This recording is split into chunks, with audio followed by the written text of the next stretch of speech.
Bom, fala pessoal, vamos bater um papo sobre algumas lesões expansivas pulmonares, tá? Um grande terror que aparece do radiologista é quando aparece um nódulozinho sozinho no pulmão, né? Quando aparece um nódulo isolado no pulmão, a gente geralmente chama isso de nódulo pulmonar solitário, tá? É importante saber que o conceito de nódulo é para aquelas lesões que medem até 3 centímetros. Mais do que 3 centímetros, a gente vai dar o nome naquilo, né, naquela lesão de massa. Com o advento, né, dos tomógrafos mais modernos, né, com múltiplas fileiras de detectores, ficou muito comum a detecção de nódulos, né, vários nódulos. Então, nódulos menores do que 5 milímetros é muito frequente da gente encontrar em alguns pacientes, né, na grande maioria, na verdade. Só que é muito incomum um nódulo menor de 5 milímetros representar alguma coisa, né, ser câncer, né, ser alguma coisa. Na grande maioria das vezes não é nada, o paciente tem aquilo lá, né, o que a gente chama de micronódulo. Mas quando o nódulo ele é maior do que 5 milímetros, isso deixa a gente um pouco preocupado. Algumas causas para nódulo pulmonar solitário a gente tem, né? Granulomas, neoplasia, amartoma, meta, algumas pseudolesões que podem aparecer na imagem, alterações congênitas e também processos vasculares. Vamos ver aqui algumas. Essa radiografia, né, aqui na seta, tá mostrando uma lesão nodular calcificada. Isso aqui é o que a gente chama de granuloma calcificado benigno, tá? O granuloma é muito comum da gente ver nos exames de tórax, tá? Quase todo exame de tórax que eu laudo, eu vejo isso, é muito comum. Isso é sequela de algum processo inflamatório infeccioso prévio, né? O paciente ele teve uma pneumonia e ficou isso aí como sequelinha, ou às vezes o paciente ele teve tuberculose e ficou, né? Quando a gente faz a tomografia computadorizada, a gente vê essa bolinha, né, calcificada. Vocês estão vendo essa bolinha vermelhinha? Essa bolinha vermelhinha que eu coloquei aqui é um negócio que a gente chama de ROI. O ROI é um recurso que a gente consegue obter pela tomografia para medir a densidade das coisas. E a densidade média, né, aqui em mim, está dando mais ou menos 1657, ou seja, isso aqui é uma densidade de cálcio, né? Então é uma lesão totalmente calcificada. Quando eu vejo o nódulo totalmente calcificado, assim, eu fico tranquilo e é um granuloma. Outra lesão muito comum que aparece, né, que na verdade é um tumor benigno, né, o tumor benigno mais comum é o amartoma pulmonar. A gente já falou o que é amartoma, né? Ano passado a gente viu isso na mama, mas amartoma basicamente é um tecido desorganizado e, e no pulmão, o pulmão tem cartilagem, tem gordura, tem tecido conjuntivo, então o amartoma vai ser um tecido pulmonar desorganizado. A morfologia clássica dele é quando tem essa calcificação em pipoca. Então, quando a gente vê esse tipo de calcificação, a gente fica tranquilo. É comum de ver em pacientes da quinta e sexta década de vida, geralmente são assintomáticos. E a gente vai ver o nódulo pulmonar solitário, né? Ele é uma lesão geralmente periférica, bem delimitada. Pode ser pequena, pode ser grande. Cresce muito lentamente e não produz cavitação. Né? Por exemplo, aqui, a gente tem uma lesão nodular calcificada, né, com calcificações centrais, sendo um exemplo na radiografia de amartoma, um pouco difícil de falar, mas quando faz a tomografia computadorizada, a gente vê uma lesão nodular com calcificação e gordura no seu interior. Então, quando a gente vê calcificação e gordura no interior, isso é muito característico de amartoma. E se o nódulo possui calcificações em morfologia em pipoca, isso é um amartoma, né?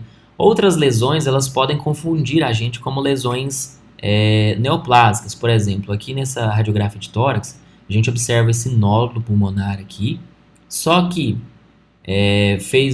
o paciente ele tinha uma clínica de pneumonia e com a antibiótica terapia esse nódulo desapareceu. Então isso aqui era uma pneumonia redonda nesse paciente, tá?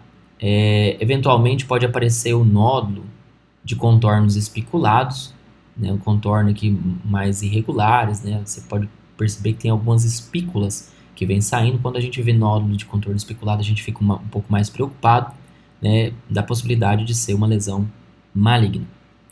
Olha essa radiografia aqui. Aparentemente tem um nódulo nessa região, né, tem uma lesão nodular aqui assimétrica, só que quando faz a tomografia, na topografia daquele nódulo a gente observa que isso aqui, na verdade, é uma pseudolesão, né? Não é uma lesão verdadeira. Isso aqui, na verdade, é a artrose condroexternal. Então, algumas lesões, elas podem se projetar como se fossem lesões verdadeiras, mas na verdade são pseudolesões. Outra causa frequente de pseudolesão também nos exames de imagem são as sombras dos mamilos projetadas na topografia do terço médio dos pulmões, né? Então, aqui ó, você observa que tem duas lesões nodulares, né? Elas são simétricas, mais ou menos na mesma linha. Então, quando você vê isso não é nódulo pulmonar, isso aí é o mamilo, tá? Então, o nódulo pulmonar solitário, a grande angústia do radiologista, do pneumologista, do cirurgião torácico é saber se aquela coisa ela é benigna ou se ela é maligna, né? Geralmente, o nódulo pulmonar solitário que não cresce por 2 anos, ele é uma lesão benigna, tá? E aí, depois de 2 anos seguindo o paciente, a gente acaba não seguindo mais por esse motivo, tá? Então, se o paciente ele tem clínica, geralmente a chance de malignidade aumenta. Então, por isso que a gente tem que tentar estudar esse nódulo para tentar caracterizar se ele é benigno ou se ele é algo mais indeterminado ou mesmo maligno, né? Então, algumas coisas que a gente observa sempre são as dimensões do nódulo, tá? As margens, a gente tenta ver a estabilidade de crescimento da lesão, né? Uma lesão que não cresce fala mais a favor de uma lesão benigna. Observar o padrão de calcificação se tem no paciente, né, no nódulo, né, se tem broncograma aéreo de permeio à lesão ou se tem cavitação, né? Então, em relação às dimensões do nódulo, né, nódulos pequenos, né, menores do que 4 milímetros, é altamente benigno, né? Então, isso aqui, o nódulo, você vê um nódulo que ele tem menos de 4 milímetros, a chance de ser câncer é muito pequena. Mas à medida que o nódulo aumenta de tamanho, né, você aumenta a probabilidade de malignidade. Por exemplo, um tumor mais do que 5 centímetros, né, você tem um nódulo com mais de 5 centímetros, a chance de malignidade é maior, é aproximadamente aí seus 95%, beleza? Então, lesões grandes, elas têm maior tendência de ser maligna, né? E lembrar que lesões maiores do que 3 centímetros a gente não chama de nódulo, a gente chama, na verdade, de massa, tá? Bom, em relação aos contornos da lesão, lembra lá quando eu falei de birrase, de mama para vocês? Vale a mesma coisa. Quando a gente tem contornos lisos e irregulares, o nódulo provavelmente é benigno. Se ele tem contornos lobulados, a probabilidade de malignidade aumenta. E se os contornos são espiculados, também é altamente sugestivo de uma lesão maligna. Por exemplo, nessa tomografia a gente observa essa lesão nodular espiculada, né, no lobo superior do pulmão esquerdo. Isso aqui é altamente sugestivo para ser tumor, né, para ser realmente uma lesão neoplásica, né? Observem que nessa radiografia aqui de 4/2/2002 a gente não observava nenhuma lesão e depois de um ano depois aproximadamente a gente observa o aparecimento de uma lesão nodular. Quando você vê isso, né, o paciente não tinha nada na radiografia e surgiu ou a lesão aumentou, isso fala a favor, né, de uma lesão maligna. Quando a lesão nodular, né, o nódulo, ele possui calcificação, a gente tenta classificar essas calcificações. As calcificações, quando a calcificação é central, né, em morfologia em alvo, quando a calcificação é difusa, né, igual aquele granuloma da tuberculose que eu mostrei, quando ela tem uma deposição lamelar ou a calcificação em pipoca, sempre que a gente vê esses 4 tipos de calcificação, isso fala a favor de uma calcificação benigna, tá? Se a gente vê um tipo de calcificação diferente dessas 4 que eu estou falando para vocês, não quer dizer que o nódulo ele é maligno, só quer dizer que a lesão ela é indeterminada. Por exemplo, nesse nódulo aqui, a gente observa uma calcificação periférica, tá? Essa calcificação periférica não quer dizer que o nódulo é maligno, é apenas que é uma lesão indeterminada, tá? Ela não obedece nenhum daqueles outros critérios de benignidade, portanto, isso aqui é indeterminado, você tem que pesquisar mais sobre essa lesão, tá? Outra coisa muito interessante é que lesões escavadas geralmente sugerem câncer, né? Nódulos cavitados com paredes grossas pode ser câncer em aproximadamente 90% dos casos.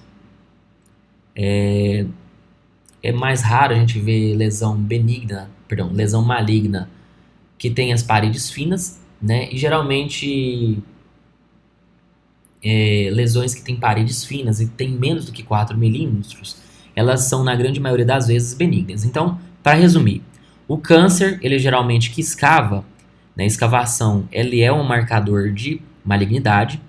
E quando a gente vê uma lesão escavada, né, de parede grossa, isso que é o câncer, né?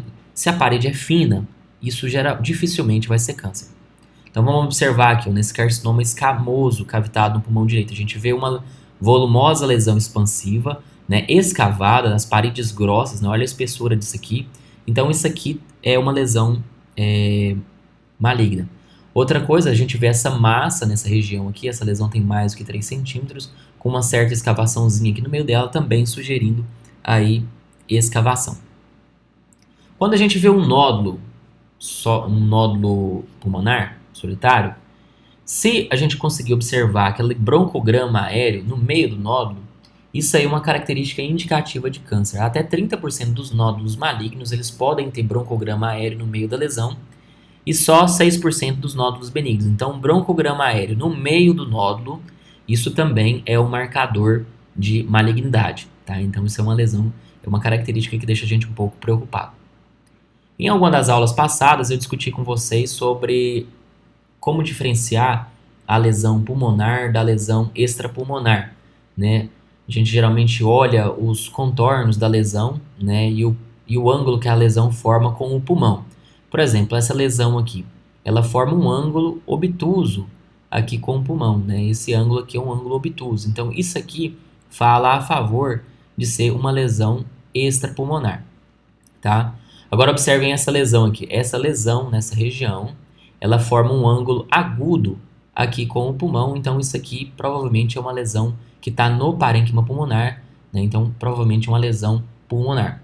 Observem essa outra lesão. Essa lesão está formando um ângulo nessa região aqui, um ângulo obtuso com o parênquima pulmonar. Então, isso aqui fala a favor de ser uma lesão extrapulmonar. Beleza?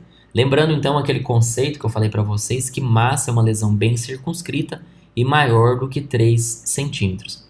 Por exemplo, né, aqui a gente tem uma volumosa lesão expansiva, tá? Nessa região aqui, a gente observa uma massa no pulmão direito. Aqui, linfonodomegalia na região hilar direita. E do lado de cá, um nódulozinho, né, no pulmão esquerdo. Então, o que é isso? Aqui a gente tem um carcinoma broncogênico, né, dando meta para linfonodo e dando meta para o pulmão contralateral. Tá? Então, isso aqui é um caso já avançado.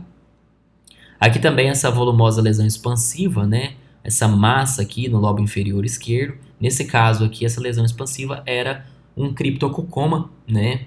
Na verdade, um processo inflamatório, infeccioso, pseudotumoral.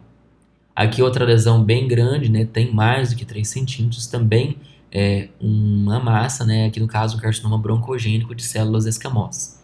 Beleza? Existem algumas lesões, né? Eu falei para vocês que podem simular pseudolesões. Uma eu já mostrei para vocês que é a artrose da articulação clavicular, né? Condroclavicular no começo da aula. Mas existem algumas outras pseudolesões pulmonares, né? Por exemplo, esse paciente aqui, que ele tem uma certa insuficiência cardíaca e aparece essa lesão, essa opacidade de limites muito bem definidos, né? Homogênea, né? Branquinha, bem na topografia da fissura horizontal e aqui bem na topografia da fissura horizontal. Isso aqui não é uma lesão neoplásica, tá? Isso aqui é derrame pleural que está ali loculado na fissura horizontal, então isso aqui é aquele pseudotumor pulmonar. Outra coisa que pode simular também, né, tá observando essas várias lesões nodulares calcificadas, que na verdade elas não estão na pele do paciente, elas estão extrapulmonares, né? Aqui é uma região de sobreposição, essa lesão aqui ela tá fora do parênquima pulmonar, mas para falar isso você precisa fazer uma radiografia em perfil. Então essas lesões aqui, múltiplas lesões calcificadas, nesse caso aqui de cisticercose muscular simulando aí nódulos pulmonares. Beleza? Então vamos falar um pouquinho sobre o carcinoma broncogênico, né? Que o carcinoma broncogênico basicamente é o câncer de pulmão, né? A neoplasia pulmonar primária, e geralmente ela começa com um nódulo pulmonar solitário, ela começa como um NPS. O prognóstico e o tratamento dessa lesão, ela vai depender da histologia, ou seja, Existem graus histológicos que têm melhor prognóstico ou pior, e a extensão da doença. Obviamente, se você tem uma lesão que já está dando meta para linfonodo, que já está dando meta para o pulmão colateral, contralateral, isso aí fala a favor de um pior prognóstico. Geralmente, as localizações mais frequentes dos cânceres elas estão mais nos lobos superiores, né, nos segmentos anteriores, e a gente tem 4 tipos de carcinoma broncogênico, né, em relação aos tipos de células. Vamos começar falando sobre o carcinoma de células escamosas, tá, o CA epidermoide. Ele responde por 30 a 35% das lesões, tá? Essa proporção aqui ela tem reduzido. Ela é geralmente central. O que, que eu quero dizer quando a lesão é central? Que ela é próxima do hilo, tá? Ela é próxima do hilo. Ela vai crescer em brônquios lobares ou segmentários. E esse tumor aqui, ele cresce invadindo o brônquio. E esse brônquio invadido, ele geralmente leva a uma atelectasia daquele pulmão. Não sei se vocês estão lembrados, no final do ano passado, mais ou menos lá para novembro, eu mandei um casinho desse filmado para vocês, né, de um colega médico. O paciente tinha uma lesão expansiva hilar, estava invadindo o brônquio fonte direito e o paciente estava com atelectasia do lobo superior direito, tá? Esse tumor ele tem uma tendência de crescimento rápido, né? É o tumor que mais produz cavitação. Já vi provas de residência, né, mostrando aí que esse tumor ele tem uma relação com a hipercalcemia e ele tem uma menor probabilidade de metástase. Tá? Então observa aqui essa lesão, né, essa lesão espiculada, né, isso aqui é um exemplo de carcinoma de células escamosas. Aí vocês vão perguntar, Péricles, eu tenho que decorar todos os tumores, a forma de apresentação? Não, eu só estou falando aqui algumas coisas que são características da lesão, tá? Mostrando a imagem. Mas se eu pego uma tomografia e vejo essa lesão aqui, o que eu tenho que pensar? Eu tenho que pensar que isso é câncer. Agora, eu escrever no laudo, compatível com carcinoma de células escamosas, eu não vou fazer isso, tá? Então, na prova que a gente vai ter terça-feira, eu não vou projetar essa imagem aqui e falar que câncer que é esse e esperar que vocês escrevam isso. Não, não é isso, né? A gente pode projetar uma lesão ou até falar que é um câncer. E aí é importante, às vezes, você saber onde ele está localizado com mais frequência, né, as associações daquele tumor. Tá? Então, a gente não cobra você ver a imagem e saber o tipo histológico. Isso não é coisa do radiologista, isso é coisa do patologista. Tá bom? Então, fiquem tranquilos em relação a isso.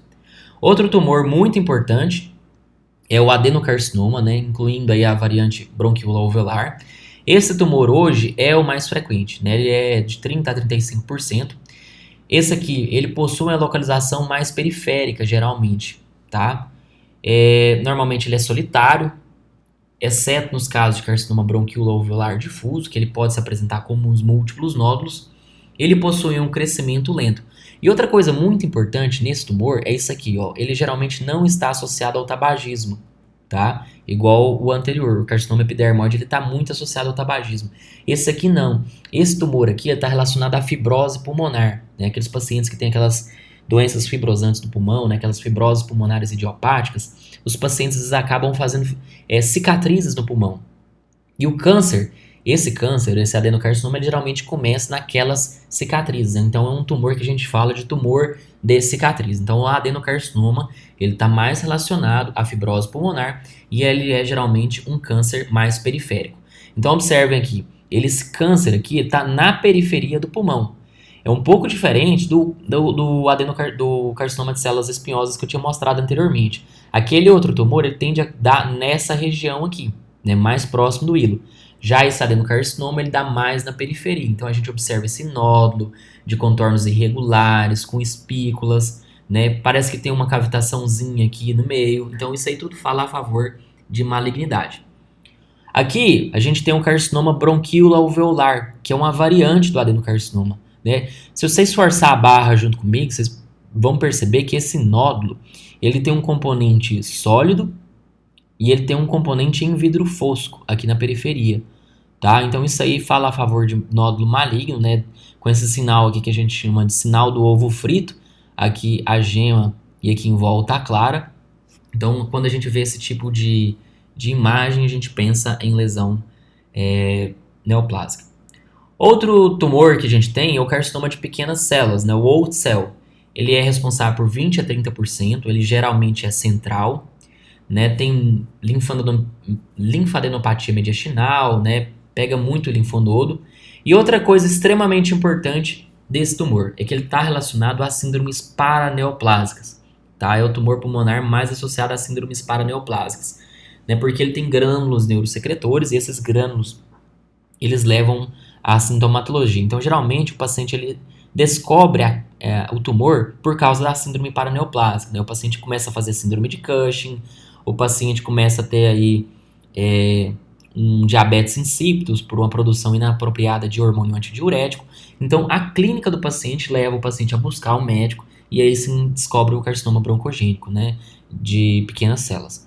É a neoplasia primária que mais causa a obstrução da veia cava superior. Isso é outro dado importante também para a gente saber. Então aqui, ó, no raio-x a gente vê essa tênue opacidade, difícil de ver, né? Isso aqui facilmente comível, né? Facilmente passa como um normal, né? E aqui na tomografia a gente observa essa lesão de contornos levemente lobulados aqui no lobo inferior esquerdo, tá? Novamente, isso aqui não é característico de nada, tá? Quando eu vejo isso na tomografia, eu recomendo prosseguir a investigação. Eu jamais vou escrever num laudo compatível com carcinoma de pequenas células. Beleza? Isso é extremamente importante para vocês entenderem. O carcinoma indiferenciado de grandes células é um pouco mais raro. Ele é um diagnóstico de exclusão, né, para aquelas lesões que não é de células escamosas, não é o adenocarcinoma. Geralmente são lesões periféricas grandes e possuem um crescimento extremamente rápido. Né? Aqui a gente vê um exemplo de lesão, né, aqui também e aqui também. Novamente, por imagem, totalmente difícil de se falar o tipo histológico. Né? A gente só observa a lesão, né? Eu observo isso aqui é altamente suspeito para câncer, né? Então, esse tumor aqui, por ser periférico, é facilmente acessível, né?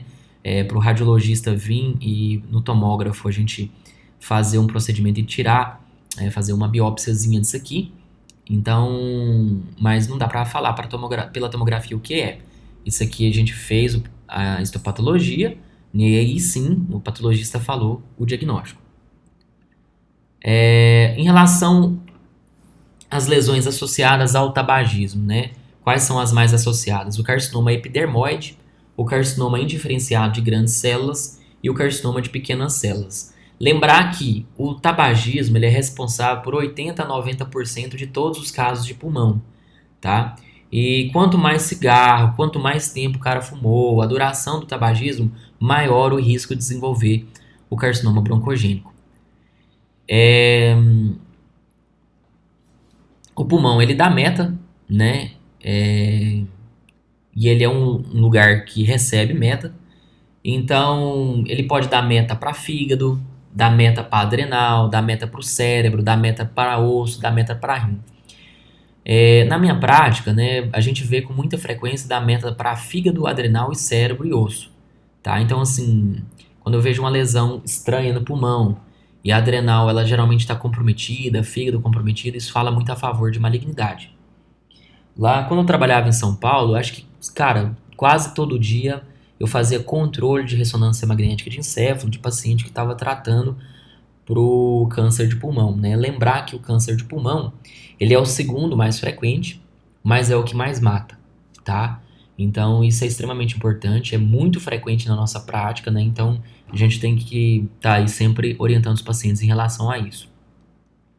E no pulmão, a gente vê meta no pulmão de outros sítios também, né? Mama, rim, melanoma, sarcoma, cólon, tudo dá meta para pulmão, geralmente pode ser única ou não. Vamos falar um pouco sobre a síndrome de Pancoast. Não sei se vocês conhecem essa síndrome, provavelmente já. O que é o tumor de Pancoast, né? A síndrome de Pancoast é quando você tem um tumor no ápice pulmonar e esse tumor ele vai invadir os tecidos adjacentes. Ele invade a parede torácica, invade o vaso, invade a coluna, envolve ali o plexo braquial, enfim, você tem uma lesão expansiva ali no ápice pulmonar que vai invadir a parede torácica e as estruturas ao redor. 80% das vezes é um tumor de pulmão que está causando isso. E quando esse tumor ele invade o plexo simpático, né, gera essa síndrome aí, que é a síndrome de Claude-Bernard Horner, né, que o paciente ele cursa com enoftalmia, pitose, miose e anidrose. Né? Então é o que eu já falei, A causa mais comum de tumor de Pancoast é a neoplasia de pulmão. Outras neoplasias também podem dar, mas sempre que a gente vê uma síndrome de Pancoast, a gente tem que pensar numa neoplasia pulmonar. Né? Quando essa lesão está do lado direito, né, além de dar essa síndrome de Pancoast, além de dar a síndrome de Claude-Bernard-Horner, ele também pode invadir a veia cava superior e dar a síndrome da veia cava superior. Tá? Que o paciente ele vai ter uma dificuldade de drenagem venosa dos membros superiores da cabeça, né, do pescoço, ele vai ficar com o pescoço todo engurgitado, né, cursa com trombose, então é um caso bem, bem grave. E lembrar também que esses tumores, geralmente, eles destroem os arcos costais. Aqui só uma fotografia, né, do paciente com síndrome de Horner, né, ele tem miose, pitose e anoftalmia aqui do lado direito, né, por causa da invasão do plexo simpático lá na coluna vertebral. Então aqui, ó, o que a gente tem aqui? A gente tem uma tomografia de tórax, né, uma reconstrução coronal. Aqui a gente tem uma janela para mediastino, né, eu não consigo ver o pulmão direito, eu vejo muito bem o mediastino, o abdômen aqui embaixo. Então quando eu vejo muito bem o abdômen, né, muito bem definido, o mediastino certinho, isso é janela para mediastino. E aqui em cima, uma puta de uma lesão expansiva que está invadindo a caixa torácica, né, ela está vindo, olha, eu estou desenhando aqui até onde ela está vindo. Então ela está invadindo a caixa torácica, invade aqui o mediastino. Então isso aqui é uma síndrome de Pancoast. Beleza? Vamos falar um pouquinho agora sobre os nódulos pulmonares múltiplos. Existem algumas causas, né? A principal, obviamente, que a gente tem que sempre pensar é meta, né? Então, os tumores eles podem ter disseminação hematogênica ou linfática através do espaço pleural, pela via aérea ou por invasão direta. Mas a principal causa que um tumor se metastatiza é pela disseminação hematogênica. Então, na meta, o que a gente vai ver? A gente vai ver várias bolinhas espalhadas pelo pulmão, mais ou menos de dimensões semelhantes, né, arredondadinha.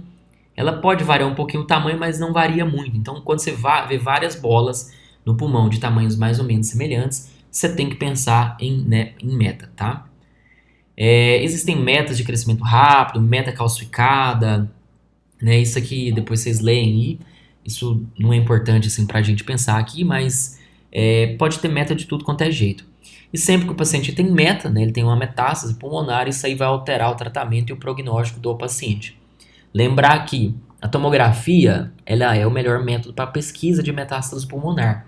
Então, volta e meia a gente vê paciente do SUS, né, fazendo estadiamento de tórax com radiografia. Não serve para nada. Outras causas de nódulos pulmonares múltiplos, né, podem ser também granuloma, silicose, neoplasia primária, né, o paciente está com câncer, ele dá meta para o próprio pulmão, vasculite e infecção. Ó, aqui, esse paciente aqui com nódulos pulmonares calcificados, nesse caso aqui, essas lesões eram granulomas de tuberculose. Aqui a gente vê algumas bolinhas, né, várias bolinhas num paciente que tem silicose, né. Que acontece? O paciente ele tem lá a inalação do dióxido de sílica, né, então forma esses múltiplos pequenos nódulos pulmonares, geralmente é nos campos pulmonares superiores. Outra coisa que aparece bastante são linfonodomegalias, né? Aqui a gente observa uma adenopatia mediastinal, tá? Essas calcificações, elas podem ter uma calcificação mais periférica e aí acaba dando uma calcificação em casca de ovo, né? Que é bem característico da silicose. Aqui, observem essa volumosa lesão expansiva aqui no mediastino. Então, o que esse paciente tem? Esse paciente ele tem um câncer de tireoide que deu meta para linfonodo mediastinal, né? Então, isso aqui é tudo conglomerado linfonodal e um monte de bolinha no tórax. Tá? Então, é um exemplo de meta de tireoide. Aqui, carcinoma bronquioalveolar difuso, né? Com múltiplos nódulos pulmonares. Lembrar que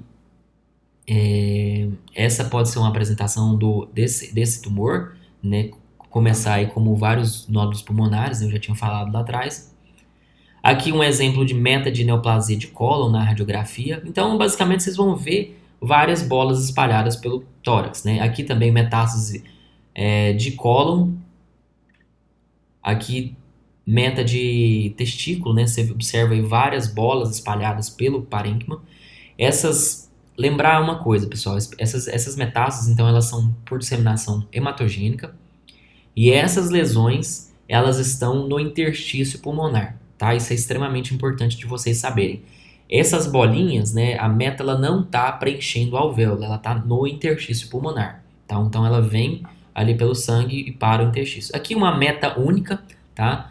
Calcificada em sua periferia, que é uma metástase de osteosarcoma, né, um tumor gravíssimo. Aqui um nódulo pulmonar único, né, também, né, uma meta única, né, que é um exemplo de meta de adenocarcinoma de cólon, tá? Então, lembrar que metástase, o mais comum é que sejam múltiplos nódulos, mas o fato de você ver uma lesão de características neoplásicas também não afasta ser meta, né? Meta pode se apresentar também como uma lesão única. Aqui, meta de tumor de adrenal, aí essas várias lesões aí também, né? Várias bolas, né? Várias lesões expansivas, né? De dimensões mais ou menos parecidas, né? Às vezes pode até ter uma maior aqui, mas é porque elas acabam confluindo, mas então é isso aí, beleza? Outra forma de ter meta, né? De ter disseminação neoplásica secundária é através da linfangite carcinomatosa. O que acontece? O paciente ele tem uma disseminação linfática, né? Então, lá no linfático que está no interstício, ali vai ter células neoplásicas. Na radiografia, a gente vai ver linhas, né? E essas linhas que são as linhas B de Kerley, né? Ela representa ali um espessamento fissural um espessamento intersticial. E quando você vê linha B de Kerley, geralmente ou é um paciente que está com edema intersticial por causa de uma insuficiência cardíaca congestiva, ou o paciente ele vai ter uma linfangite carcinomatosa. É as duas doenças que dão linhas B de Kerley, né? Eu falei isso aí quando a gente viu lá doenças de interstício pulmonar, não sei se vocês vão lembrar, mas são as duas coisas que dão linhas B de Kerley. A linfangite ela pode ser bilateral ou pode pegar um lobo só. E que tipo de tumor que dá linfangite carcinomatosa? São aqueles tumores que estão ali próximo do tórax, né? Mama, pulmão, pâncreas, né? São lesões ali da redondeza ali. Então vamos comparar esses dois hemitórax aqui. A gente observa o hemitórax direito e o hemitórax esquerdo. Ele está igual, né? Obviamente não tá. Aqui essa região do pulmão que ela tá normal e do lado de cá você observa muitas linhas, né? Olha, uma linha, linha, né? Isso aqui são septos interlobulares, né? A gente consegue ver os septos interlobulares muito bem nessa paciente aqui, tá? Então a gente observa esses espessamentos septal interlobular e isso aqui, né? Vocês observam que ela é assimétrica, ela predomina do lado direito, do lado esquerdo a gente quase nem tem. É altamente sugestivo de linfangite carcinomatosa, tá? Alguns dias atrás eu peguei um paciente, né, e colocaram uma história errada para eu ler. E era uma história nada a ver que eu li lá, a tosse, e aí fui laudar e vi um exame bem semelhante a isso aqui. Eu falei, nossa, mas isso aqui tá parecendo tanto linfangite. Aí eu fui atrás, tinham colocado uma história errada para mim. E o paciente, na verdade, ele tinha um câncer de mama, né? Ela tinha um câncer de mama, estava tratando para isso. Então eu vi uma imagem bem semelhante nessas linhas esses espessamentos aqui. Então isso é compatível com a linfangite carcinomatosa. Beleza? Então a gente para por aqui as lesões expansivas pulmonares.